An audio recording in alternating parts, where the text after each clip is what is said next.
Good afternoon my dear. तो मैं बता दूं कि पिछले क्लास में 10th हिस्ट्री के इकाई 1 का बहुत सारे पॉइंट पढ़ाए हैं हम, और आज 10th हिस्ट्री के इकाई 1 का ही आज बहुत ही इंपॉर्टेंट पॉइंट है कि यूरोप में राष्ट्रवाद उदय के कारण और परिणाम। ये 2 पॉइंट है, कारण और परिणाम। तो दोनों को आज पढ़ेंगे हम लोग एक एक करके। तो सबसे पहले कारण पढ़ लीजिए आप लोग भी। सबसे पहले क्या लिखेंगे? कारण। किसके कारण? किसका कारण पढ़ेंगे? कि यूरोप महादेश में देश प्रेम की राष्ट्रवादी भावना जो उत्पन्न हुआ है उसका क्या कारण थे। तो एक बार सुन लीजिए, पेन रखिए नीचे, एक बार पढ़िए, बढ़िया से सुनिए। लगभग ये जब ये चैप्टर शुरू किए थे तब से ही हम लोग यूरोप के विषय में जान रहे हैं।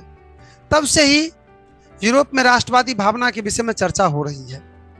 और आज एक तरह से समझिए तो पूरे मूल्यांकन पर आ गए हैं कि यूरोप में जो राष्ट्रवाद उदय हुआ तो उसका क्या कारण है।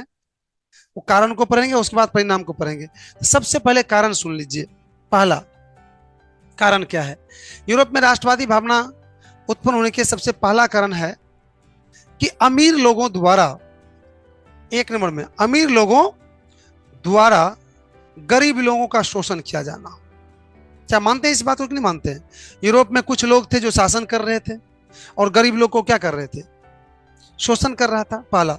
दूसरा, शक्तिशाली देश द्वारा कमजोर देश पर अधिकार करके उसको शोषण करना, उसको सताना, उसको नीचे दिखाना, उसको कमजोर करना, राष्ट्रवादी भावना को उदय क्या बना? कारण 2 को। और तीसरा कारण बता रहा हूं। तीसरा, नेपोलियन बोनापार्ट, मैजिनी, काउंट काबूर, याद पढ़े होंगे ये सब। इन सब थियर्स, इन सब व्यक्तियों के जन्म होना, उदय होना, या इन सब व्यक्तियों द्वारा वहां पर समाज सुधारने के लिए, सरकार को जगह पर लाने के लिए आंदोलन शुरू किया जाना। तो ये 3 हम कह सकते हैं कि महत्वपूर्ण कारक है किसका? यूरोप में राष्ट्रवाद। और उसके बाद एक और दे दीजिए, आप दे सकते हैं कि शिक्षा व्यवस्था का विकास होना। जब माय डियर शिक्षा व्यवस्था बढ़ता है, अर्थात पढ़ने लिखने की जब काम अधिक होने लगती है, तब लोग सही और गलत में क्या समझने लगता है? फर्क समझने लगते हैं। तब अन्याय के खिलाफ क्या होता है? आवाज उठने लगती है। आप इतिहास को उल्टा के देख लीजिए कि जब भी अन्याय के खिलाफ आवाज उठी है तो कब उठी है? जब लोग शिक्षित हुए हैं, जब शिक्षा का स्तर प्रतिशत क्या हुआ है? बढ़ा है।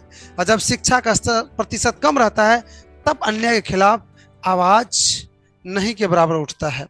तो शिक्षा का स्तर और प्रतिशत दोनों बढ़ा भी। तो देख लीजिए, बिल्कुल आप लोग दिमाग में भी सेट कर लीजिए। मैं फिर से इसको रीड कर देता हूं, आप भी दिमाग में बैठा लीजिए। कारण में क्या आ गया? सबसे पहला कि गरीब लोगों का शोषण किया जाना। दूसरा, औपनिवेशिक शासन का विकास होना, जिसको हम कहे थे कि शक्तिशाली देशों के द्वारा कमजोर देशों पर शासन किया जाना। तो इसको कहते हैं औपनिवेशिक शासन का विकास होना। तीसरा हमने क्या बताया? तीसरा आप दे दीजिए, तब तक शिक्षा को ले आइए कि शिक्षा स्तर में क्या होना? विकास होना। और चौथा हम दे दीजिए कि कुछ व्यक्ति का नाम ले लीजिए जो व्यक्ति वहां पर राष्ट्रवादी भावना को उत्पन्न करने में अहम भूमिकाएं निभाया है। तो Napoleon Bonaparte, Mazzini, Count Cavour, Thiers इत्यादि व्यक्तियों का वहां पर उदय होना, व्यक्तियों का जन्म होना राष्ट्रवादी भावना को उदय के कारण है। क्या समझ में आया? है नहीं? ठीक, बिल्कुल करेक्ट। तो समझ गए? और समझ गए तो 1 नंबर 2 नंबर करके, अर्थात 1 नंबर करके पहले लिख लीजिए कारण, फिर हम परिणाम भी लिखाएंगे, आपको बताएंगे भी और लिखाएंगे भी। 1 नंबर डैश देके लिखिए। देखिए, यूरोप में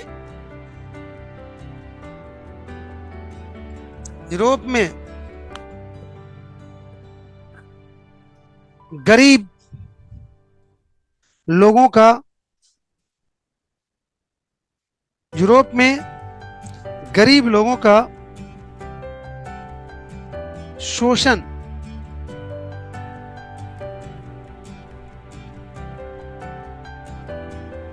यूरोप में गरीब लोगों का शोषण किया जाना। यूरोप में गरीब लोगों का शोषण किया जाना। दूसरा नंबर में लिखिए, दूसरा नंबर में लिखिए, यूरोप में शिक्षा, यूरोप में शिक्षा का स्तर और प्रतिशत में वृद्धि होना। यूरोप के शिक्षा स्तर में, यूरोप के शिक्षा स्तर और प्रतिशत में वृद्धि होना। यूरोप के शिक्षा प्रतिशत और स्तर में वृद्धि होना, वृद्धि होना।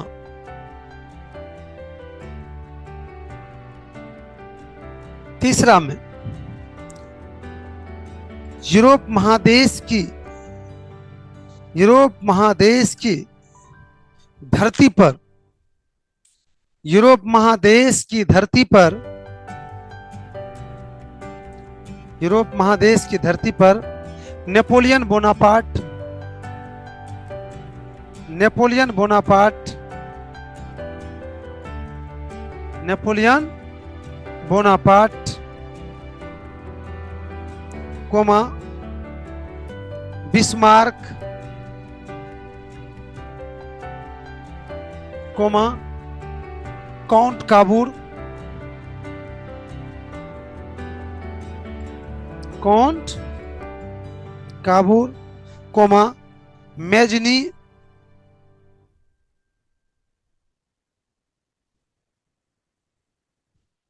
आदि आदि राष्ट्रवादी व्यक्ति का जन्म होना। आदि राष्ट्रवादी व्यक्ति का जन्म होना।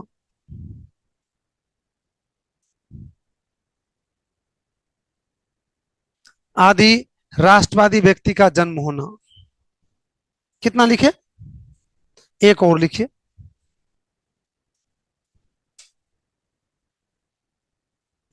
औपनिवेशिक शासन का विकास होना। औपनिवेशिक शासन का विकास होना। औपनिवेशिक शासन का विकास होना। औपनिवेशिक शासन का विकास होना। हो गया? वैसे तो बहुत सारे कारण हैं इसके, लेकिन ये जो 4 कारण हैं बहुत महत्वपूर्ण है। इसको आप बढ़ाना चाहते हैं तो आप डैश देके सब में आगे बढ़ा भी सकते हैं, सबका कारण भी समझते हैं, लेकिन बढ़ाने की जरूरत आप लोग को नहीं है। ये आगे के क्लास जाइएगा तब इसी को 10 पेज में लिख सकते हैं इसी को, लेकिन आप लोग के लिए समझ गए, इनफ है। हम चलते हैं अगला। क्या है अगला? परिणाम।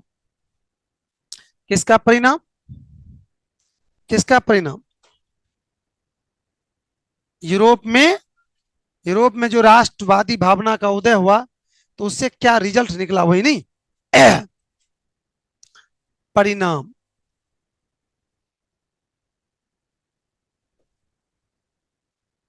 परिणाम में भी क्या करना पड़ेगा? 1 नंबर 2 नंबर करके लिखना पड़ेगा ना। तो परिणाम सुन लीजिए पहले 1 नंबर 2 नंबर करके।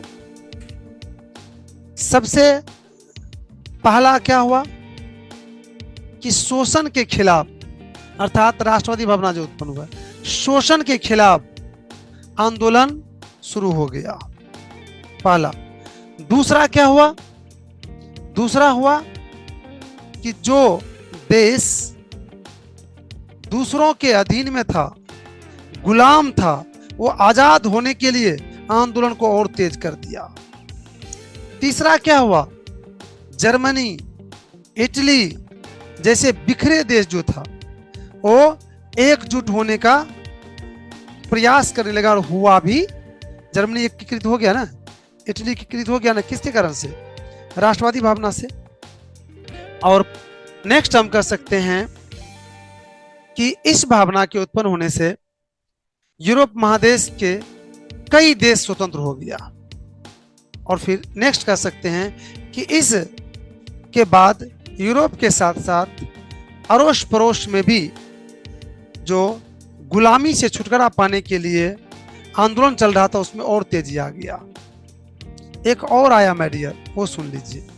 जब राष्ट्रवादी भावना का उत्पन्न हुआ तो यूरोप के बाहर औपनिवेशिक शासन शुरू हो गया था। क्योंकि यूरोप के लोग बुधियार जो देश था, अपने देश को मजबूत करने के लिए एशिया पहुंचा, अफ्रीका पहुंचा और यहाँ के कमजोर देश पर अधिकार करने, जिससे भारत तारत पर क्या करने लगा ये लोग, अधिकार करके अपने देश को मजबूत करने। मतलब राष्ट्रवादी भावना मतलब तभी से तो समझ रहे हैं ना, फिर और थोड़ा समझिए। राष्ट्रवादी भावना मतलब कि अपने देश को आजाद करने, मजबूत करने, ऊपर उठाने का जो भावना होता है। जैसे आजकल हम लोग क्या करते हैं, अपने परिवार को ऊपर उठाने का बात करते हैं, हम लोग अपने भाई को ऊपर उठाने का बात करते हैं, हम लोग अपने बेटा को ऊपर उठाने का बात करते हैं, अर्थात अपने ही परिवार के लोगों को ऊपर उठाने का बात करते हैं। कहते हैं मेरा परिवार के लोग कितना मजबूत हो जाए, कितना पढ़ लिख ले, कितना धनिक हो जाए। तो यही भावना अगर देश के प्रति आ जाए कि मेरा देश कितना ऊपर उठ जाए, मेरा देश कितना मजबूत हो जाए, मेरा देश कितना धनिक हो जाए, तो यही भावना क्या कहलाएगा वहां पर? राष्ट्रवादी भावना, राष्ट्रवाद। समझ। और वो जो भावना आप लोग के बीच है उसमें क्या है? परिवारवादी भावना है। सिर्फ अपने परिवार के विषय में सोचते हैं। अगर एक झापट आपके भाई को कोई दिया थोड़ा देर के लिए कि आपका भाई का गलती था कि नहीं था, भले ही गलती ही क्यों नहीं था आपके भाई, लेकिन आप चल दिए उससे लड़ने के लिए, किससे? दूसरों से। तो ये स्वाभाविक गुण है माय डियर। भाई जो होते हैं वो अपने भाई में ये नहीं देखते गलती किसकी है, सीधा देखा कि मेरे भाई को कष्ट कौन पहुंचाया, मैं भी उसको 3 गुना कष्ट पहुंचा के आ जाता हूं। ये स्वाभाविक गुण है। तो वही बात इसमें था। तो परिणाम में भी देखे आपने कितना बढ़िया बढ़िया परिणाम निकले। तो इसको भी हम लोग, हाँ, औपनिवेशिक शासन का मतलब होता है कि वैसी शासन पद्धति जिसमें कोई शक्तिशाली देश दूसरे देश पर अधिकार करके वहां शासन करता है। जैसे भारत पर कौन किया था? अंग्रेज किया था। तो भारत पर जो शासन था उस शासन को क्या कहेंगे हम लोग? औपनिवेशिक शासन। अगर आप 1947 से पहले के इतिहास इत्यादि पढ़ेंगे तो भारत को क्या कहा जाएगा? औपनिवेशिक शासन के अंतर्गत था। आ गया? औपनिवेशिक शासन का मतलब होता है कि दूसरे देश का उस पर अधिकार होना, शासन होना। राइट? तो समझ में आ गया है सब? चलते हैं हम लोग। तो एक बार फिर से परिणाम गिना देते हैं, फिर से एक बार रिमाइंड कर लीजिए कि यूरोप में जो राष्ट्रवादी भावना का उदय हुआ तो उसका क्या क्या रिजल्ट निकला, प्रमुख रिजल्ट। तो सबसे पहले कि यूरोप के लोग शोषण के खिलाफ आंदोलन शुरू कर दिया। दूसरा, यूरोप के देश जो गुलाम था वो आजाद होने के लिए आंदोलन शुरू कर दिया। तीसरा, यूरोप के देश जो बिखरा हुआ था, जैसे जर्मनी कई टुकड़ों में, इटली कई टुकड़ों में बिखरा हुआ था, वो एक होने के लिए आंदोलन शुरू कर दिया। और चौथा कि यूरोप से बाहर औपनिवेशिक शासन शुरू हो गया था, अर्थात साम्राज्यवादी भी, उसी को साम्राज्यवाद भी एक औपनिवेशिक का दूसरा रूप होता है, मजबूत रूप होता है। तो साम्राज्यवादी शासन और औपनिवेशिक शासक शुरू हो गया और इस शासन के द्वारा दूसरे देश पर अधिकार करके उसको लूटना शुरू कर दिया। तो ये 4 गो मुख्य परिणाम निकला है राष्ट्रवादी भावना का उदय होने से। कहां पर? यूरोप में उदय होने से। तो चलिए ये चारों को इसमें भी नोट कर लीजिए। 1 नंबर में लिखिए, 1 नंबर में लिखिए, यूरोप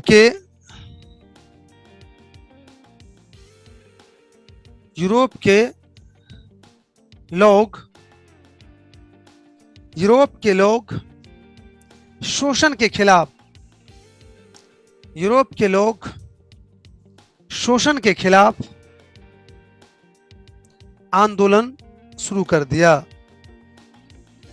यूरोप के लोग शोषण के खिलाफ आंदोलन शुरू कर दिया। यूरोप के लोग शोषण के खिलाफ आंदोलन शुरू कर दिया। नेक्स्ट, हाँ, 2 नंबर में, 2 नंबर में यूरोप के गुलाम देश, यूरोप के गुलाम देश, यूरोप के गुलाम देश आजाद होने के लिए, यूरोप के गुलाम देश आजाद होने के लिए आंदोलन को और तेज कर दिया। आजाद होने के लिए आंदोलन को और तेज कर दिया। आंदोलन को और तेज कर दिया। नेक्स्ट,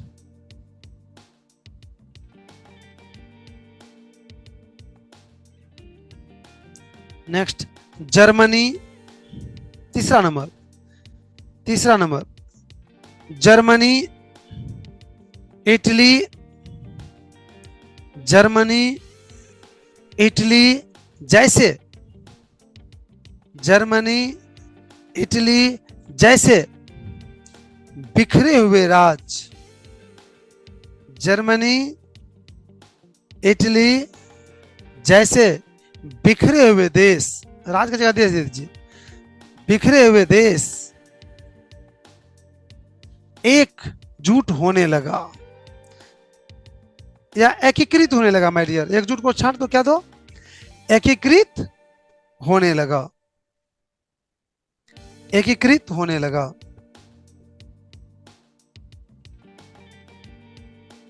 नेक्स्ट,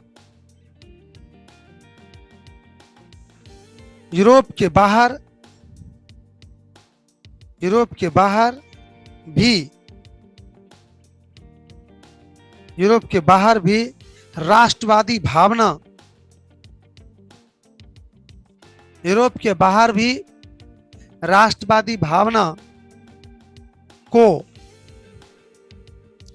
यूरोप के बाहर भी राष्ट्रवादी भावना को एक नई,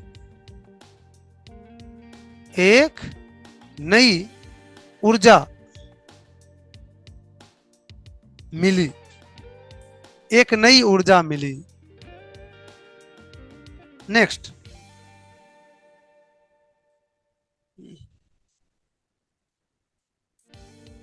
देखिए साम्राज्यवाद और उपनिवेशवाद, साम्राज्यवाद और उपनिवेशवाद, साम्राज्यवाद और उपनिवेशवाद को इससे बढ़ावा मिला, साम्राज्यवाद और उपनिवेशवाद को इससे बढ़ावा मिला। साम्राज्यवाद और उपनिवेशवाद को इससे बढ़ावा मिला। हो गया, तो आपने समझ गया इसको, दोनों को। अगला पॉइंट बताइए, अगला पॉइंट क्या है, बोलिए।